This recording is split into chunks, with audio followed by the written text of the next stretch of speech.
Tomorrow marks 63 years since the Korean War broke out, splitting up not only the peninsula but also hundreds of thousands of families caught in the middle. Most died without ever having met their loved ones again, and time is ticking for the rest who remain. Can the issue of separated families on the Korean peninsula come to resolution?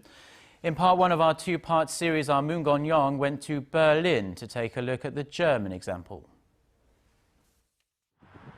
Although more than 2 decades have passed since the fall of the Berlin Wall, remnants of it still stand in different parts of the German capital. For tourists, it's a must-see travel spot. For new Berliners, it's a part of history. For those who lived through it, it's a reminder of a sudden event that altered their lives forever.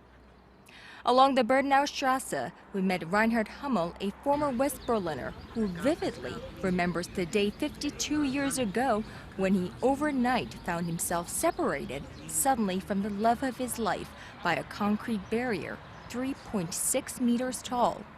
Reinhard, however, was able to see her on occasion. I would go to East Berlin from time to time, about once a month on a one-day visa. On August 13, 1961, the communist government of the German Democratic Republic built a concrete wall topped with barbed wire between East and West Berlin. For the next few years, no humans would cross it. But that changed in the late 60s after the West German government implemented a new foreign policy towards the East. Change through rapprochement and a policy of small steps.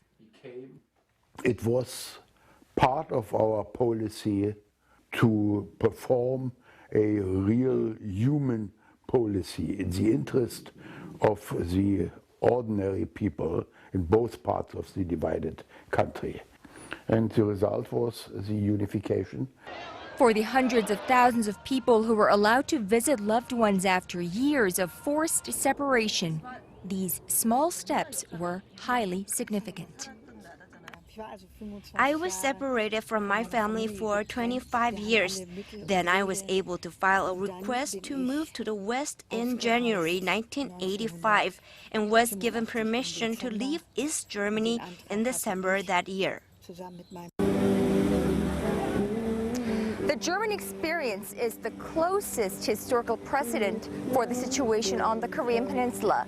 Now, that doesn't mean that it provides a direct template for the two Koreas, but experts say there are some useful lessons that the Koreas could learn from the German experience. Moon Gon-young, Arirang News, Berlin.